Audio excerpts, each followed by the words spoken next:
আল্লাহ তাআলা যেন এরকম অ্যাক্সিডেন্ট আর না দেয়, ভয়াবহ। আল্লাহ যেন ওনাদেরকে হেফাজত করেন।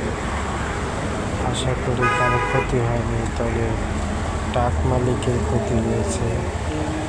আশা করি ট্রাক ভাইয়েরা বা গাড়ির ড্রাইভাররা, ভাই আপনারা এই ভিডিওটা দেখলে একটু সতর্কভাবে গাড়ি চালাবেন। আশেপাশে রাস্তায় কোনো সমস্যা থাকলে একটু সতর্ক হয়ে গাড়ি চালাবেন। অবশ্য এই ভাইটা ব্রেক ফেল করেছে, ওনার কোনো দোষ নেই, ওনার ভাগ্যে লেখা ছিল, ক্ষয়ক্ষতি হয়নি। আশা করি ভাইয়েরা আপনারা গাড়ির ড্রাইভাররা বিশেষ করে আপনারা ভালো করে গাড়ি দেখে শুনে চালাবেন।